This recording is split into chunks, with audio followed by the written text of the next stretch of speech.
we will directly get into the session as a continuation. I want you to focus on this. Again, you are wondering why I am talking about mental illness rather than mental health. Because to maintain mental health, we need to look at these factors. When we talk about prevention, we need to look into the factors which are causing the problem and then make sure that these problems are addressed so that we don't, if possible, get into this.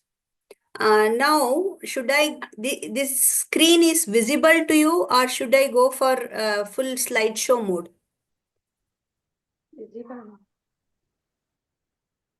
Visible, madam. Visible. So I will continue with this. Is it okay? Yes, Okay. ma'am. Okay, madam. Okay, madam. Okay. Okay. So Yes, when madam, we yes. talk about, yes, thank you. So when we talk about vulnerability, like Madam asked the question about why does schizophrenia come? Why does bipolar disorder come? So biological factors and biochemical factors are also part of the influencing factors of major mental illnesses. And one of them obviously is heredity.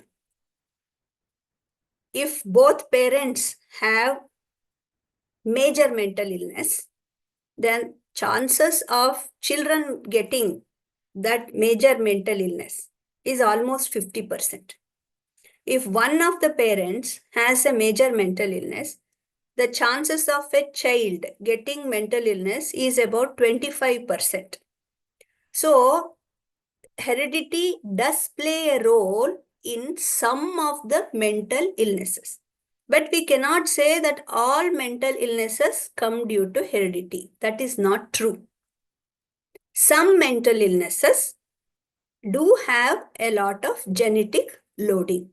That is why we ask patients who are suffering from major mental illness, if they are married and if they are planning to have children, we ask them to actually undergo a genetic consultation to check whether what is the probability of their children getting the mental illness. And if the probability is very high, then we advise the parents not to have biological children, or that is their own children, and go for adoption. Then neuropsychiatric problems can also lead to mental illnesses. For example, I mentioned dementia or epilepsy. These are not purely mental illnesses, but some of these, like in case of epilepsy, we also see if over a period of time, epileptic personality disorder, the personality changes due to frequent vulnerability to epilepsy. Epilepsy is commonly known as fits. So if I say fits, I think you will understand it better. And dementia is a disease which affects people generally in old age, but you can have early onset dementia also. And when we talk about biological factors, chronic illnesses can cause some mental illness. For example, if a person is suffering from neurological disorder which causes the person to become incapacitated. For example, a person who suffers from a stroke, let us say, that is paralysis. If the person is paralyzed, then what happens is his mobility is severely restricted. Sometimes his ability to speak is restricted. So because of that, the person definitely becomes handicapped, disabled and handicapped, and it can cause severe depression in the individual because he has lost the abilities which he had earlier. So that way, if we look at it, biological causes can lead to mental illness too. Then physical abuse, let us say. Somebody is tortured, somebody is hit regularly, domestic violence. These can definitely cause a lot of anxiety, fear, and depression, and also a sort of loss in self-esteem, causing person to lose the mental stability. Any type of physical handicap can also pose a major challenge to an individual's ability to cope with situation, and it can lead to symptoms of mental illness. Then emotional factors. These are very important when we talk about vulnerability to mental illness. Similarly, emotional support can be a very positive and strengthening aspect in terms of maintaining positive mental health. So, personality of the individual, emotional abuse, and self-esteem. These are the three factors. When they are negatively affected, individual is vulnerable to mental illness. For example, when we say personality, we see some people who are very anxious about everything that they want to do. They anticipate a lot of negative things, and that can cause a lot of anxiety into them. And in turn, when it becomes too much, it can lead to a sense of loss of control over their actions and cause them to suffer due to a psychological breakdown. Emotional abuse. That is, I just want to quote a small case study. A 7-year child was brought to our child guidance clinic OPD in Nimhans. That boy uh, came with elective mutism. That means, hello, anything? Okay. Elective mutism means the child is not talking, though he has the ability to talk. And when we spoke to the child could speak well. But in the school, the child does not talk at all. At home also, he speaks only with his mother. They were living in a joint family. And when we probed, we came to know that when this child was born, the cow shed collapsed and the cow with the calf, young calf, died. And the child's father thought that this child has brought a bad omen to the family. And he used to always belittle this child, refuse to recognize this child, and always hurt the child verbally. Though he had never beaten the child, psychologically he had rejected the child. So the child was put into an English medium school, they were from a rural background. There was nobody in the home who spoke English, forget English. They were not even well educated. I think father was third standard pass and the mother was probably studied up to high school, sixth or seventh standard. And hers was also like marriage in adolescence, 18 or 17, she had got married, and this is the first child in the family. So there was nobody from a proper educational background. This child was put into a convent school, I quote in quotes, convent school, so that the child learns good English. And the environment was so alien to the child, and the child could not cope with the situation at school. And he had never talked to his father. He was scared of his father. And he stopped talking in the school also. So child had elective mutism due to these factors, that is emotional abuse by the father, leading to loss of self-esteem and putting up into a school where he could not cope with what was happening around him because of the language barrier. The child could not learn English. There was no such environment where it could learn English.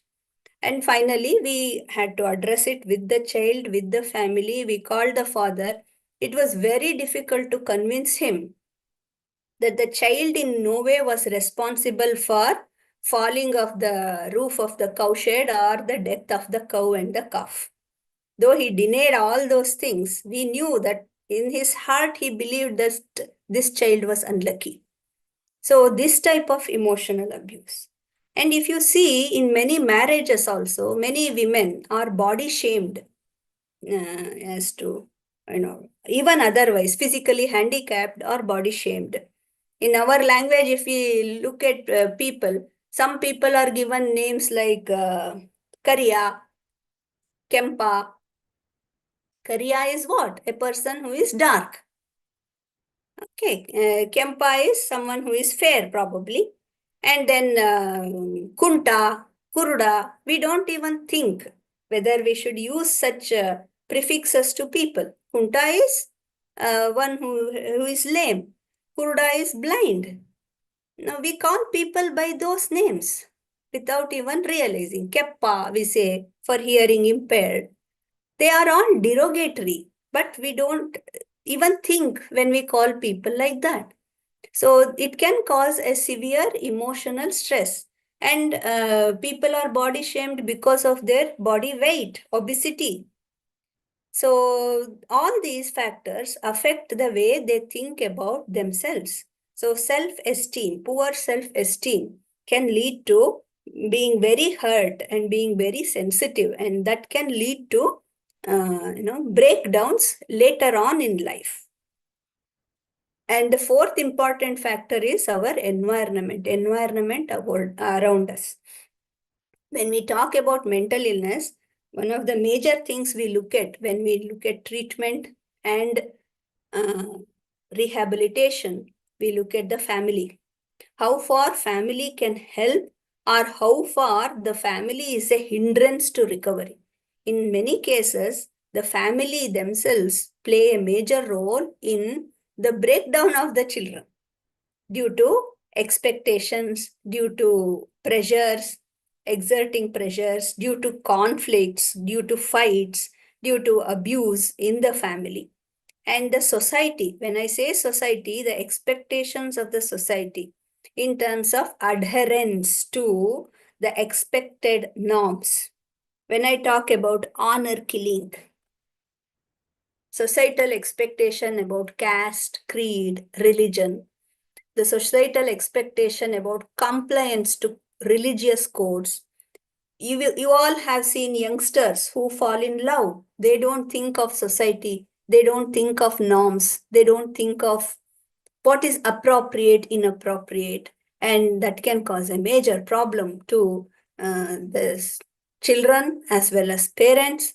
And the conflict sometimes goes beyond the individual, and it involves the whole community. Communal violence happens due to the affairs of these youngsters, and that can cause major psychological breakdown for the people. Then when I talk about nation, the socio-economic factors of the country affect the youngsters. If you look at the situation now, in Karnataka, at least the latest is the people running away from rural people running away from homes due to shaming by the microfinance institutions after they have lent the money and these people have failed to repay the loan or fill in the installments on time. And I think a number of people have committed suicides also. Now imagine this situation, an economic downturn causing people to run away from their households, taking their family and children away and killing themselves. This is definitely a pathology. Suicide is a pathology, but it is caused by what? Financial distress as well as social humiliation. So who is responsible? The economic policies of the country, the downturn or the recession. We don't have recession now, but in many countries, recession is already there. And we have seen that every recession, many successful people who have lost their jobs have committed suicide. Time and again, we read in the newspapers about families committing suicide because they are not able to fulfill their financial commitments. So these are the factors which we need to consider when we, and the atmosphere in the whole of the nation. For example, communal conflicts, regional conflicts, water sharing conflicts, man versus animal conflicts, conflict with your neighbor, conflict with the community. There are so many types of conflicts which cause considerable amount of distress. Some people become violent and show aggression towards others. Some people become aggressive towards themselves and they might commit deliberate self-harm or kill themselves and their families. This happens. Even pollution has a bearing on the way we are vulnerable to mental illness. How, you may question, extreme noise pollution can drive someone crazy. Every type of pollution. You are living in a dark, dingy room surrounded by the slum area. For example, if you are living in Bombay near Dharavi, naturally it is going to suck you out of your energy. And you feel so low and lonely that you feel that there is nobody, life is not worth living, and you may just put your head under the local train. So many people die in Mumbai by committing suicide on the railway tracks. Then poverty, like I said, socio-economic causes, conflicts and wars, they are the causes for major psychological breakdowns. Then within the family, I again specify alcoholism, parental abuse, and dysfunction. Like I said, parental separation or divorce proceedings can be very, very harmful physically, psychologically, and socially to the children. I mentioned socially because of the stigma attached with the divorce and how the other children may mock these children for the parental divorce, which happens because of no fault of children. But children are made scapegoats between the fight of two parents. So that can cause considerable amount of psychological impact, long-lasting psychological impact on the children. Then another important factor about which we don't talk at all is sexuality related issues. When I talk about adolescence, mutual attraction, which is repressed and suppressed by the society, though it is a biological factor and everyone wants to experiment with their sexuality, but nobody wants to talk about it. And this is the age when they have to fix their gender. This is some issue, like for example, we are all familiar with only binary, male and female. Nobody talks about third gender. There are a minor group of people who are neither male nor female. They don't identify themselves as either male or female. They are in cisgender or the third gender, what we call.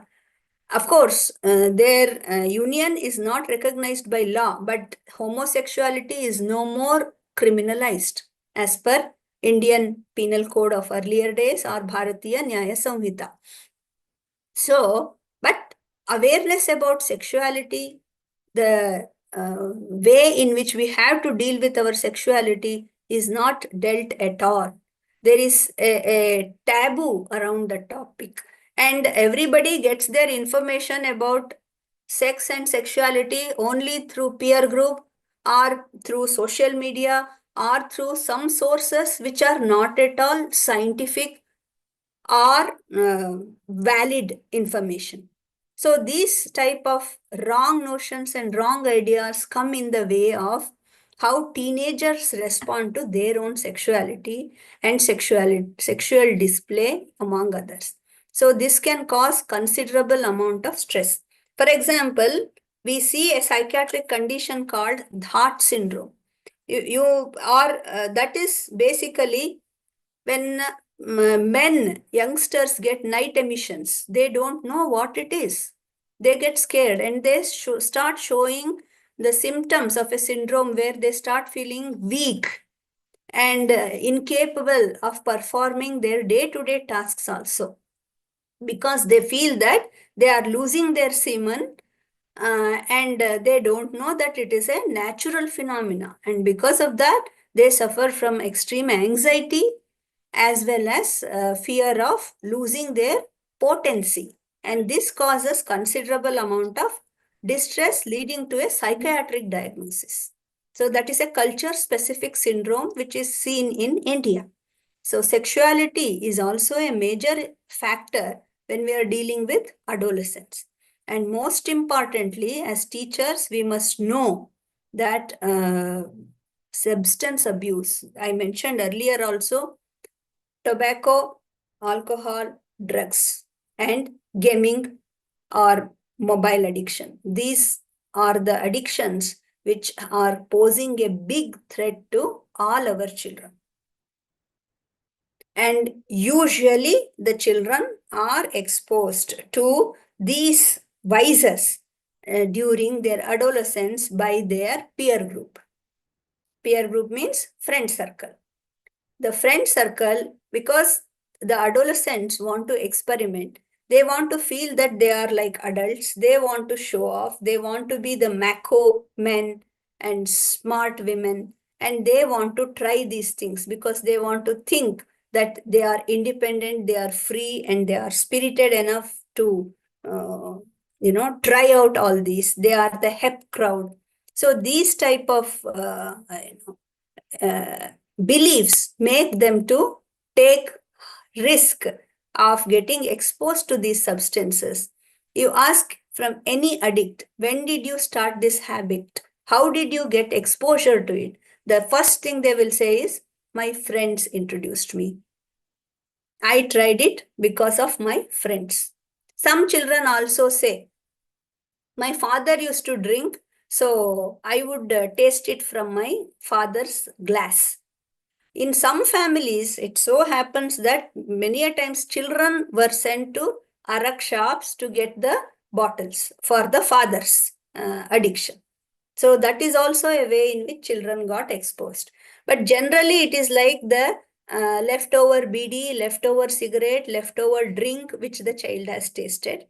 Or else it is the friend circle which has exposed them to these addictive substances. And nowadays, though, it has become very common for parents to give mobile to the children at a very early age to make them distracted from whatever temper tantrum they may be throwing. And parents gloat over the fact that children can handle the mobile so well.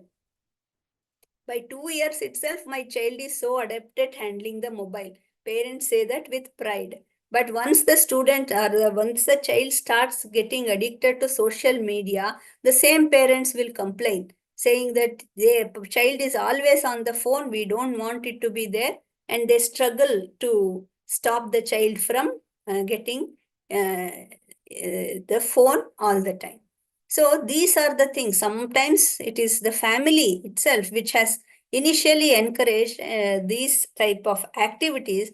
Later they start putting restrictions on them because they consider it to be harmful.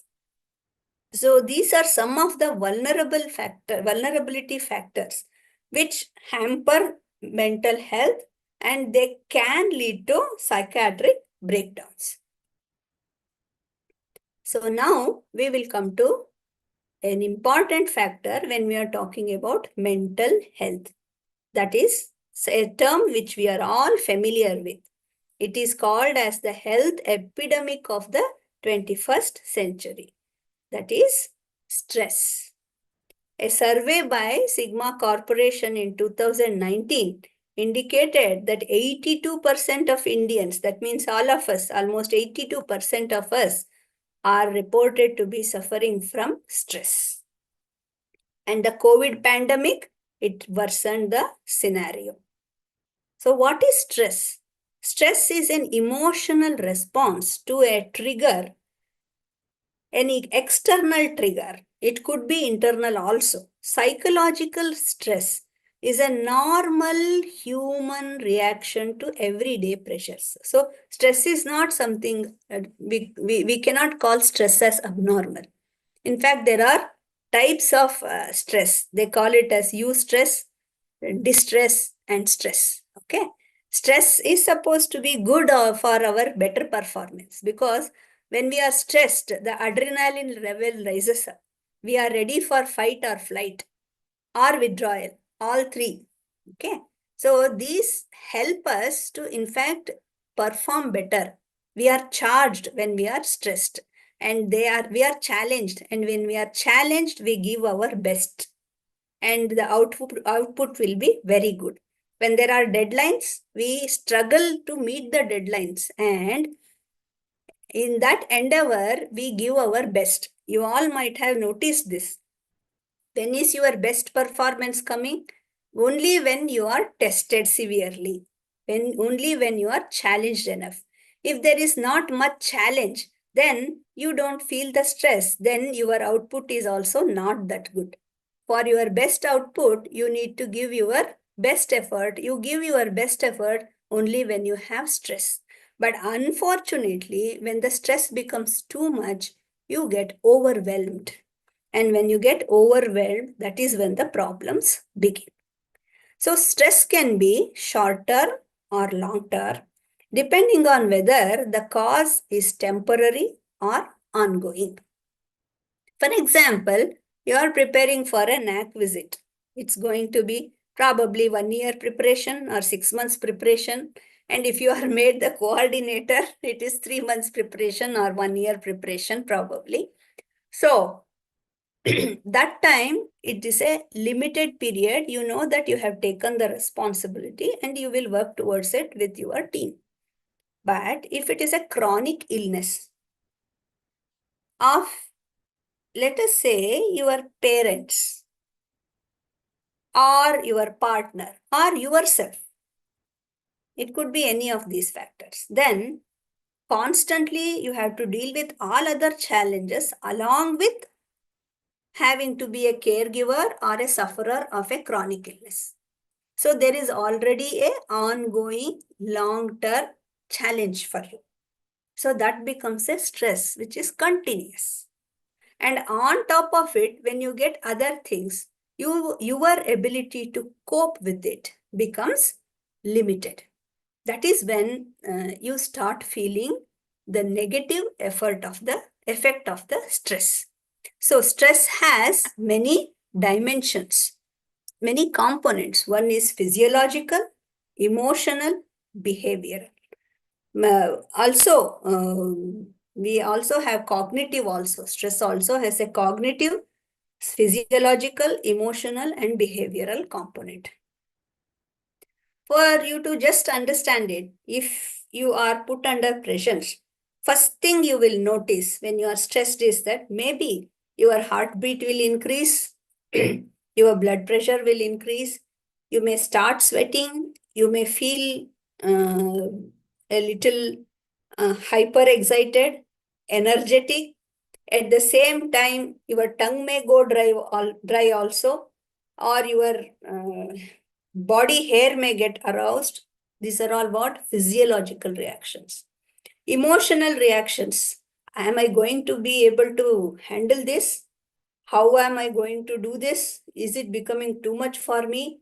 So if it becomes too much, it becomes overwhelming. I may start crying. I may start cribbing. I may start showing anger. I may start fighting. Emotional. And thought process. I am being made a scapegoat, or I don't care, everybody is my enemy, these type of thoughts.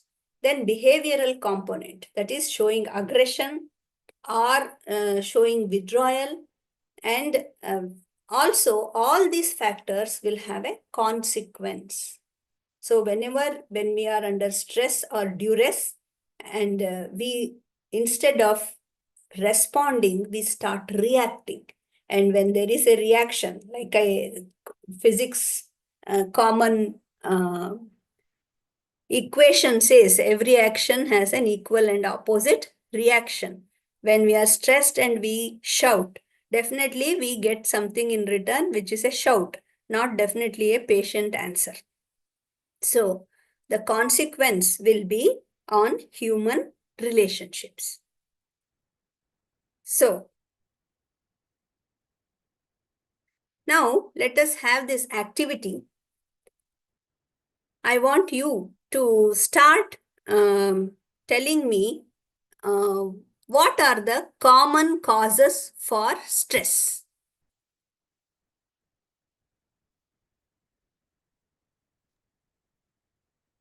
Ma'am, when it's come for the faculty workload, work-life balance become a stress sometimes. Yes, work-life balance is a stress. Definitely. I agree with that. And then? Sound pollution may also cause. Sound pollution? May also cause it. Yes, sound pollution may cause stress. Okay. Then?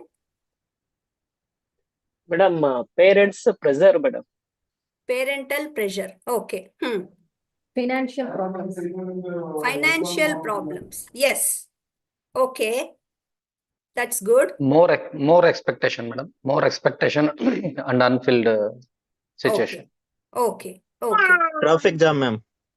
Traffic jams. Very true, sir. Very true. I agree with that. Then, what else? Too much thinking about negativity. Thinking about negativity. Okay. Then, what else? Unemployment. Unseasonal rain for a farmer, ma'am. Sorry, sir. Sorry. Unemployment. Unseasonal Unemployment. Okay. Unseasonal. rains. Sir, I'm not getting that. Unseasonal rain for a farmer. Unseasonal Okay. rains. Environmental Monsoon. factors. Yes. Agreed, sir. Financial commitments. Financial commitments. Okay. Then? Wife pressure, madam. What pressure? Wife pressure. Okay. Agreed, sir. No problem. Then? More expectational like leading. More? Family quarrels, ma'am. More expectation like leading. Sir, not clear, sir. Wife leaving. More expectation. Not getting the word, sir. Maybe I'm not hearing properly. More expectation. More expectation. Okay. More expectation. Okay. Right, sir. Okay. Then? What else? Any disorder. Any disorder. Okay. Very true. Okay, you have identified a lot of factors. Thank you for sharing those. But now I want you to understand that stress as a factor which you have mentioned, I may find one factor stressful, whereas to another person, it may sound very silly or non-important.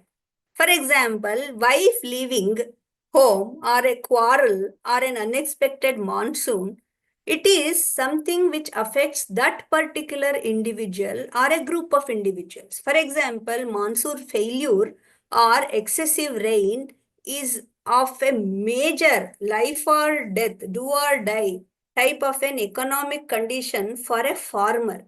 But it may not have that huge an impact on, let us say, a person who is not directly dependent on agricultural income.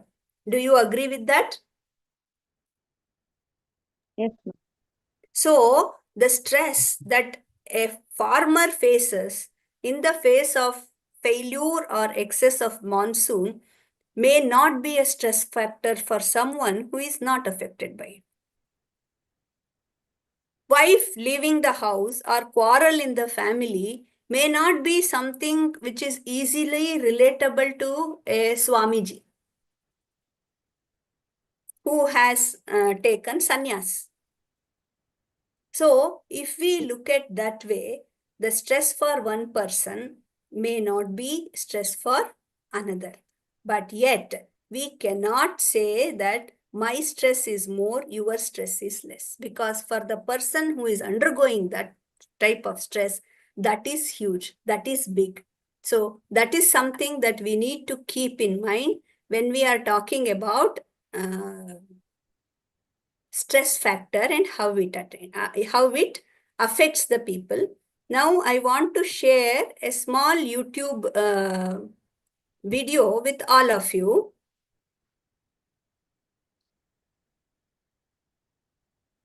Is this visible to everyone? Yes, ma'am. Okay. Yes, madam. Yes. Yes, madam. This is actually in Hindi and English, but I think you will understand the gist of it. So I will start sharing it now.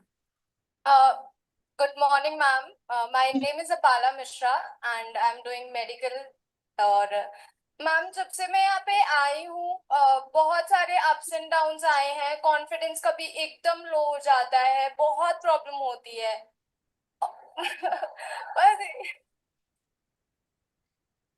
Like I don't expect anything, but the thing is कि बहुत ज्यादा मेहनत करने के बाद भी एक point पे ऐसे लगता है कि होगा या नहीं होगा, यही रहता है दिमाग में सिर्फ एक point. What did you say is your name?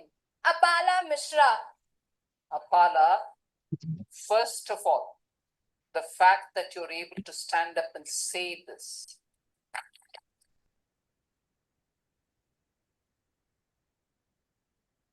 And I'm not trying to mock anybody. I'm absolutely serious now.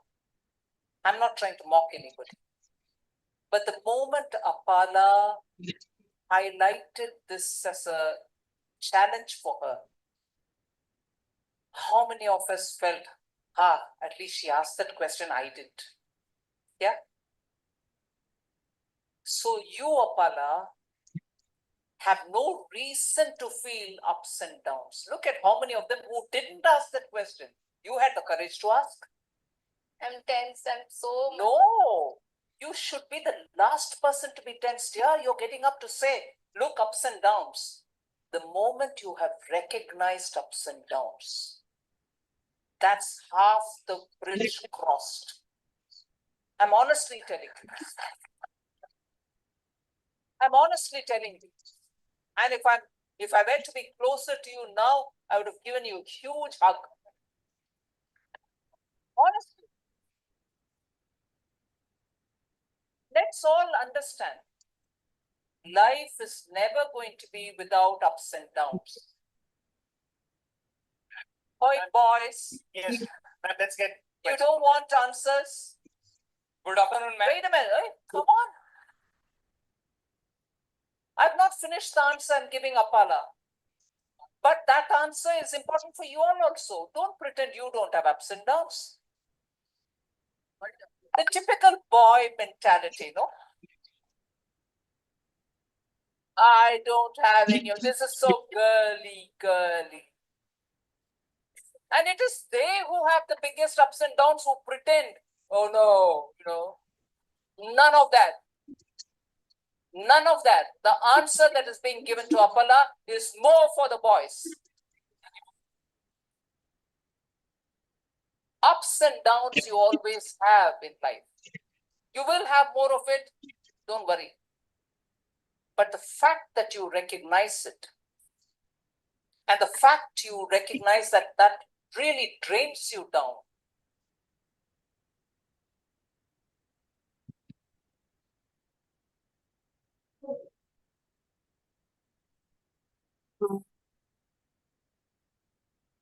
So, I just showed this to all of you so that you can understand how a student's life and the stresses that are there, that recognizing that it is a stress and identifying and seeing that half the bridge is crossed is very important when we talk about dealing with and handling stress effectively.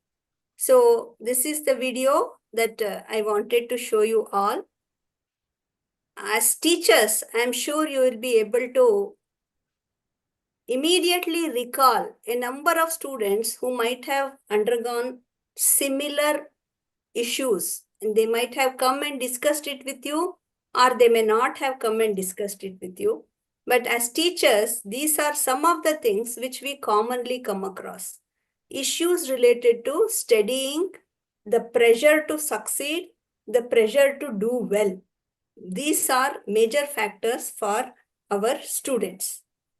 Now, when we talk about coping with stress, some of the factors that we need to look at is, what are the things that can cause stress? So stress can be caused by multiple factors. One is pressures of day-to-day living or conflicts. What are conflicts? Anybody? What is a conflict? We say conflict of interest. We say conflicts between people, conflicts within ourselves. So what is this conflict? Why does a conflict come? Disagreement, ma'am. Disagreement. Okay. When we say conflict within ourselves, what do we mean by that? The mind Not says being able to, something ma'am. and the heart thought Sorry, something. sir? Ma'am, possibly not being able to judge what is right and wrong. Exactly. When we have to choose between 2 or 3 decisions. For example, you have when you go for a buffet, you have eaten to your fill, and then you see the dessert. You have ice cream with gulab jamun, you have fruit salad with custard, and you have various variety, let's say 10 sweets which are spread across. You don't know what to choose because you can't have everything. Already you have had your fill. So you are conflicted now, what to eat or what not to eat. So that is a minor conflict. But if you look at it, life offers you so many choices.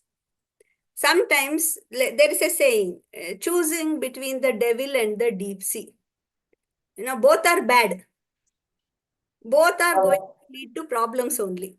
But you have to choose between 2 problems. Sometimes life offers you multiple challenges or multiple opportunities. So what to take, what not to take.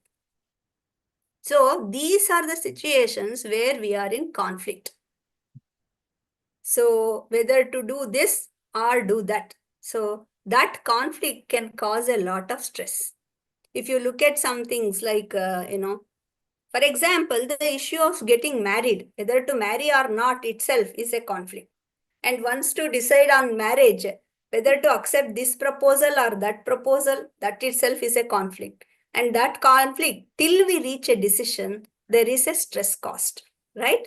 So marriage is a happy event, but still there is stress involved in it because we have to choose someone with whom we intend to spend our lifetime.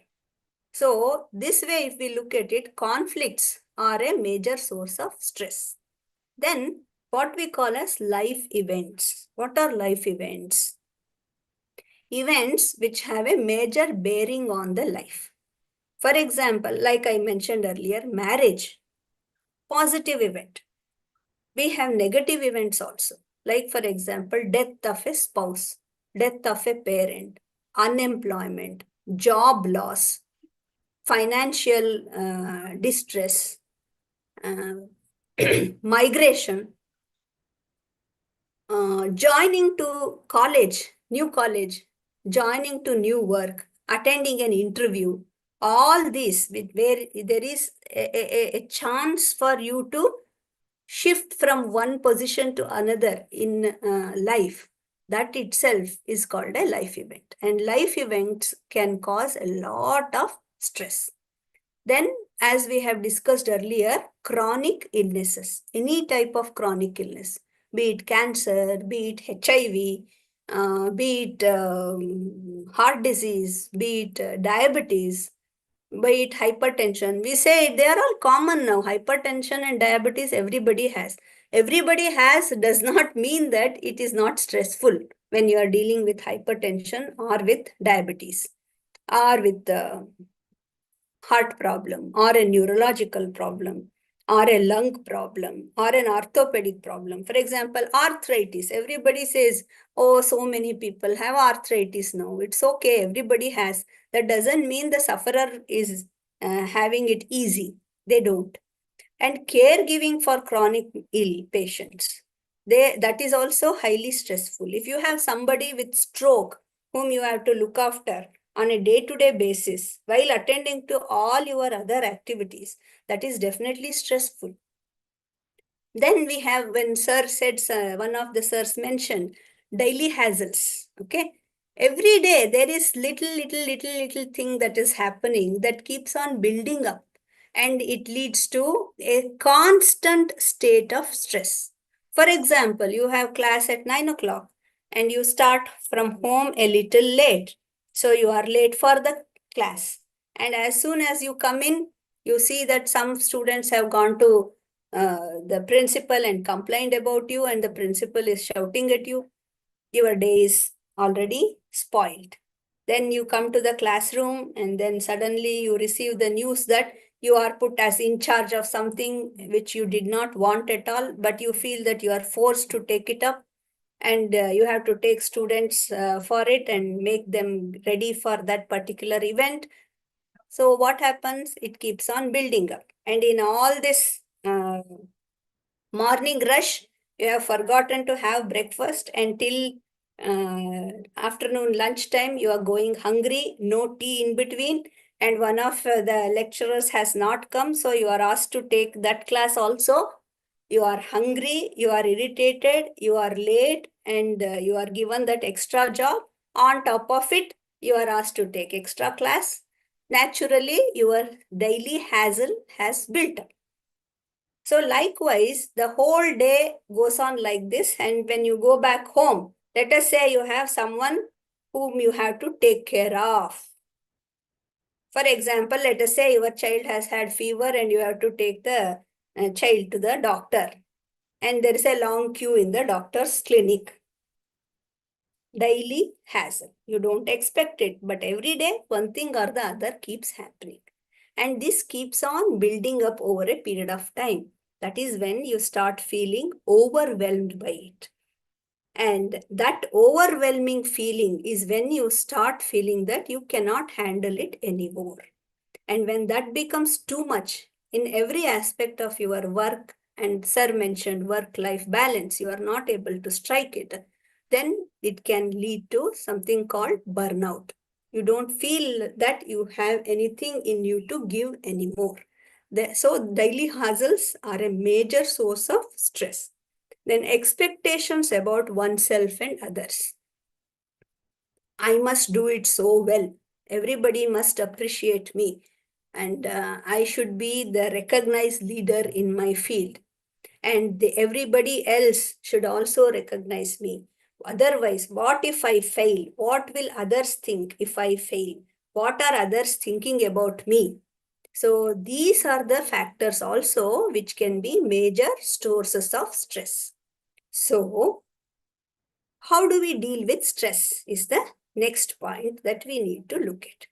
That is coping. Dealing with stress in psychological terms is called coping pattern. So what is coping? Coping is defined as the thoughts and behaviors mobilized to manage internal and external stressful situations. So it is the thoughts and behaviors which are generated, mobilized by the individual to deal with these internal and externally stress-causing events. It's a term used distinctively for conscious and voluntary mobilization of acts. Okay, it is an action taken by the individual voluntarily, consciously. Because there are some coping patterns, they are called as ego defense mechanisms by Sigmund Freud, the father of psychoanalysis. Those defense mechanisms are called subconscious or unconscious responses, which are aimed at reducing the stress. But they are not considered as healthy coping or healthy mechanisms to deal with stress. But these coping mechanisms, which we are talking about now, they are conscious voluntary acts which are made by the individual so that they can in turn be able to adopt it to deal with the stressful situation. So, what are those patterns? Many of us are not conscious of what pattern we are using, but the psychologists have classified into 4 types. First one is called problem-focused coping pattern. Second is emotion-focused coping. Third is meaning-focused coping. And fourth is social coping. Depending on all these coping patterns, they are not exclusive compartmentalized coping patterns. They can overlap with one another. They depend on like who uses what type of coping pattern depends on changeable and non-changeable stress factors. For example, when you have to organize a program for which only, or let us say, I keep on talking about NAC because NAC cycles are a regular feature of any college. And I think you all also can easily relate to it. That is why I'm saying that. Any type of accreditation, any type of evaluation of the college and faculty, it is always, not an individual effort. It's a team effort. So when we are dealing with that accreditation or selection or a sort of evaluation process of the whole institution, we always look towards problem-focused coping. And any type of individual related conflicts or daily hassles or losses due to life events, then we use more of emotion-focused coping. And when I talk about loss, we also use the coping pattern of meaning focused, because at some point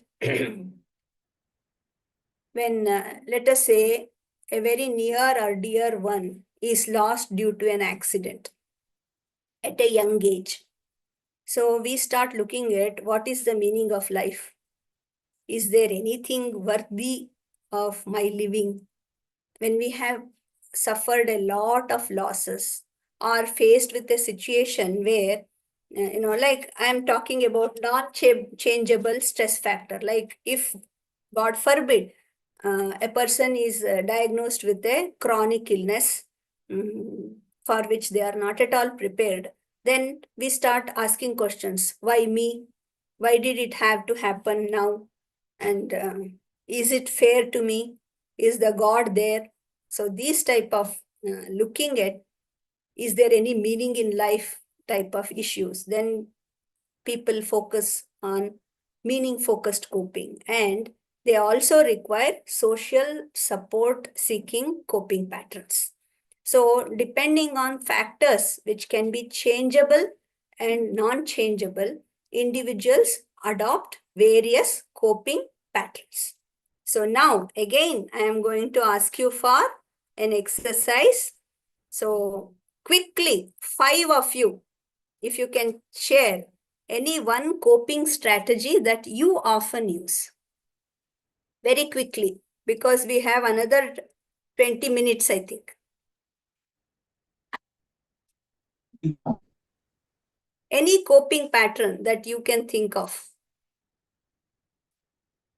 that you are using, You all understood now what is coping, right? So, tell me one coping pattern you use, like when you are stressed.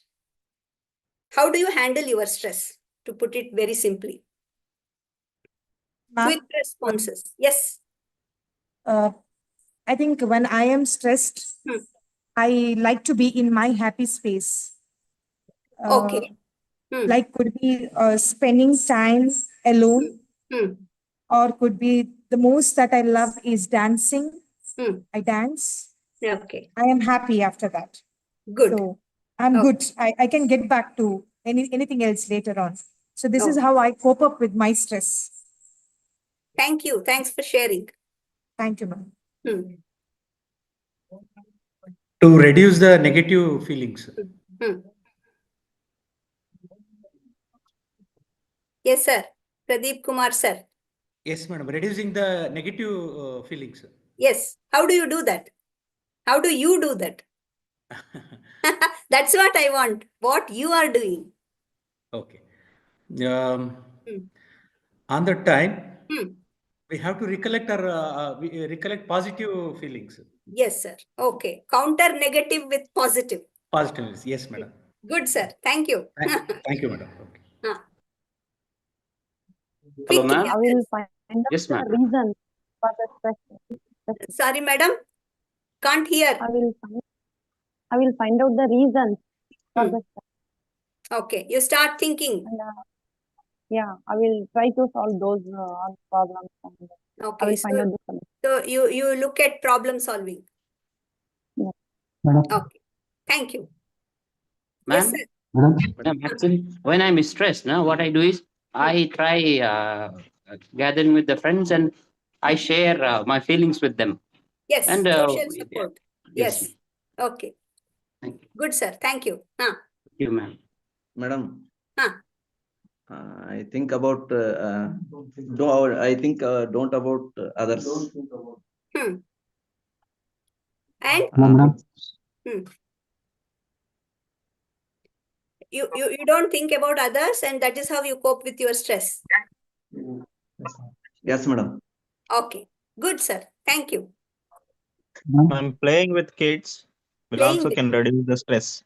Yes. No, do you do that? That is what I'm Yes, asking. yes. Yes, ma'am. Okay. Yes, ma'am. I will That do is that. important for me. Yes, What you are doing to cope with your ma'am. stress. That is all. Okay. Thank you. Yes, sir. One more person. Sir, madam, when I am in the stress, Hmm. that time I used to listening the music. Music. Okay. Good. Right. Ma'am, Okay. I will write poems or some stories, or Okay. I want to read some books that time. Okay. Right. That's also very nice, madam. You resort to a hobby to distract yourself. That's a good way to cope with stress. Now, some of the general points I will give, because everyone has different ways in which we cope with our things. Okay. So some of the things when we are talking about mental health and coping with stress, these pointers we need to keep. One of the sirs asked me a question, Madam, how to keep our mental health? I said I will address that in the next session. Sir, I hope this slide will give you some answers. I don't say that I can give all the answers. It is not possible because everyone's way of coping is different. Still, general guidelines are here. So first and foremost, every one of us must maintain good physical health to be able to deal with mental health issues. Physical health and mental health are closely linked, closely related. So what does it mean, good physical health?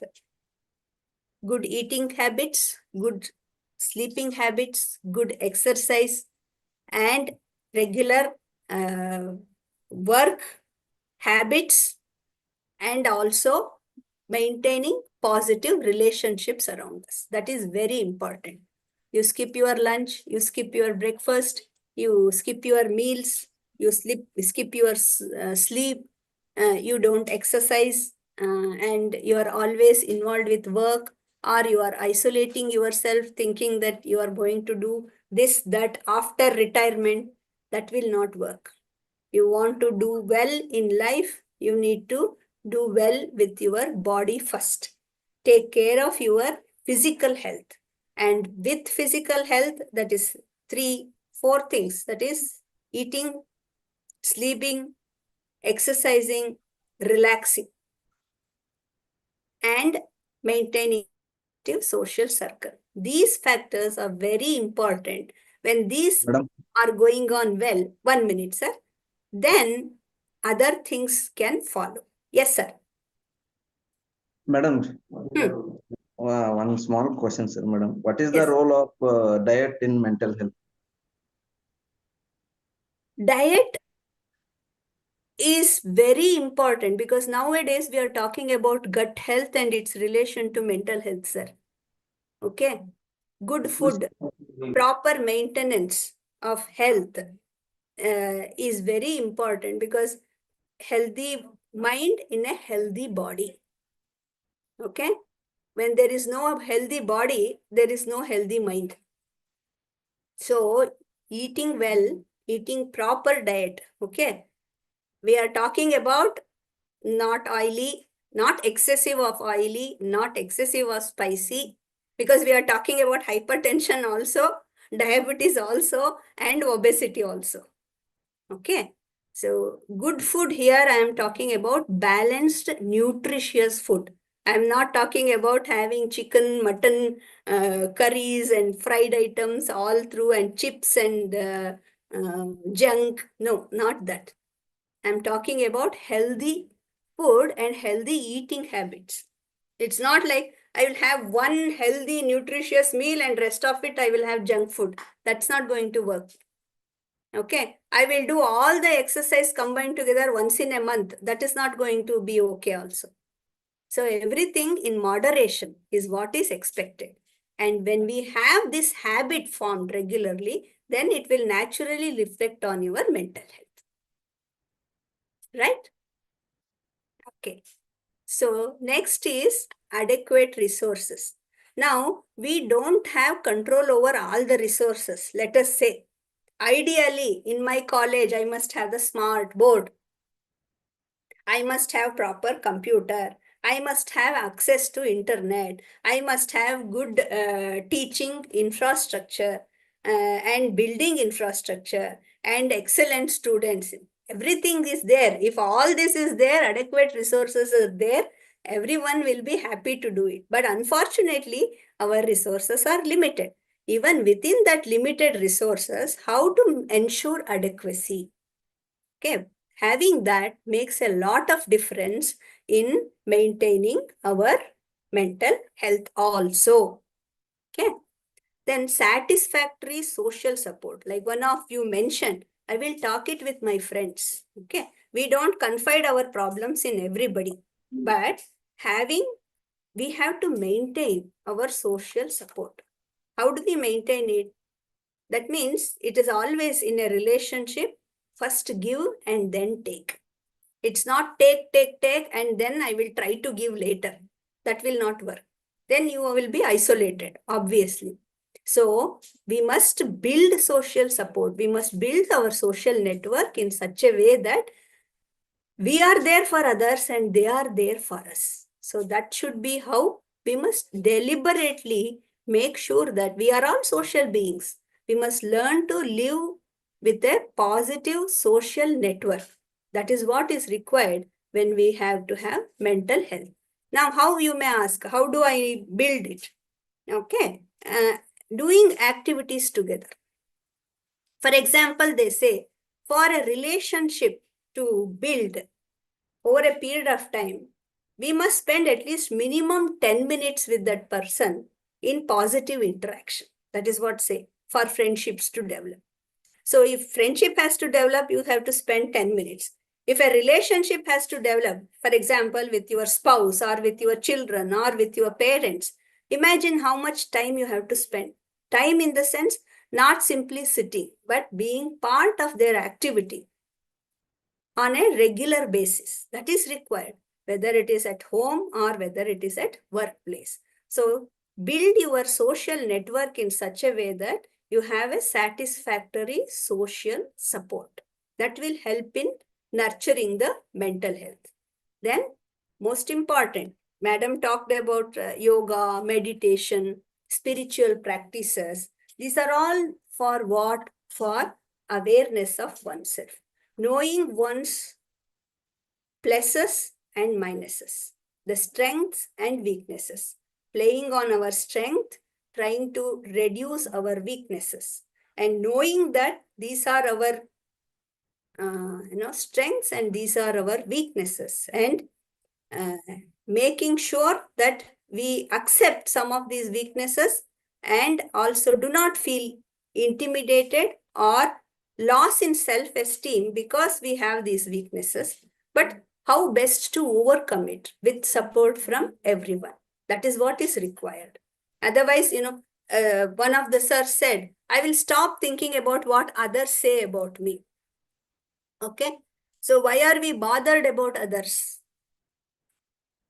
Because of social expectation. How best to ensure that this social expectation does not become a stress factor for me? So where can I use my logical thinking to reduce this type of stress I'm taking on myself, because what others may say, that is important.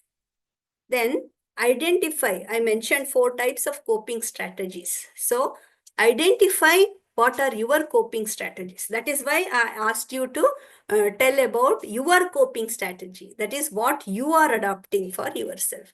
Keep about 4 to 5 coping strategies which can help you to deal with the stress. And then engage in, like I said, to maintain good physical health, engage in physical exercise, practice relaxation through deep breathing, relaxation exercises, and meditation. Any of this. I don't say you follow this or that practice because they vary upon individuals. You may go for Sadhguru's teachings, you may go for art of living, or you may go for Gita classes, or you may go for some other activity which relaxes you, but follow some of that healthy practices. And most importantly, practice gratitude, kindness, and self-development activities. These activities, now whatever little we have got, we have to be thankful. They say every day, say your prayers. It's a miracle that we get up every day. There are so many people who die in their sleep. They don't see today. They don't see now. They are already dead. Right? We are lucky to be alive. We are lucky to be having a shelter. We are lucky to be having a job. We are lucky to be having these resources.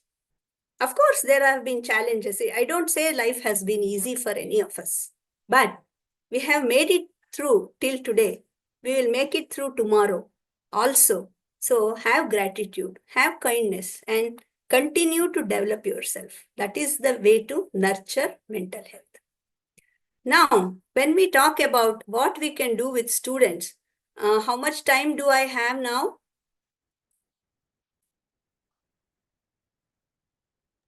I think another 4 minutes only. Okay. Yes, ma'am. Yes, ma'am. Okay. So we are really running short of time. So what we can do with our student population? One is be a good listener and maintain confidentiality. Most importantly, somebody has shared something very personal with you, then you need to maintain confidentiality. But if somebody has talked about sexual abuse, you can't maintain confidentiality and say, oh, this is confidential, so I will not tell anybody. That you cannot do. Any issue related to, an offense in the eyes of law, you can't say confidentiality and keep quiet. If physical abuse or sexual abuse is reported, you have to report to higher authorities, but you must tell the student that you need to report this. If somebody comes and tells that so and so is giving trouble to me, harassing me, I have been stopped from coming to college because this boy is harassing me, you can't keep quiet and say it is confidentiality. You can't do that. Okay. Observe any change from routine in academic activities, behavior, speech, emotional expression, interaction, eating, sleeping, and other activities, because it could be an issue related to either drug abuse, or it could be an issue related to mental illness, or it could be a problem in the family. It could be a social or economic factor. Anything could be there. Oh, and be alert to any of the out of context action. DHS means deliberate self-harm. That is suicidal attempts. Be very conscious, be very aware, and make sure that if you see some signs of such behavior, immediately alert, give support, and call the student counselor, alert the family, so that the child does not the student does not get into an act of losing their life. In case of identified psychological problem, check whether it is due to external situation or internal factors. External factors could be poverty, dropping out of the class because they are not able to pay the fees. They are not able to have midday meals. They are not able to earn enough for the current semester. That is external factor. Internal factor, because they are having an internal distressful event which they are not able to share with others, or they are anxious, or they are not able to cope with the situation. You have to identify the problem first. If it is an external situation, is there a sponsorship available for the student to take the examination or the semester? Or if it is an internal problem, then refer to mental health professional. Then be considerate and compassionate towards those who are undergoing treatment for mental illness. So these are some of the rough guidelines. I don't say it is all encompassing, but some guidelines I can share with you from my experience as a teacher. So for yourself, I can only say that you have already mentioned these things. I can say ultimately, how we lead our life is our choice. So make the choice, decide to live happily, and make happiness your choice. So with this, I stop my session.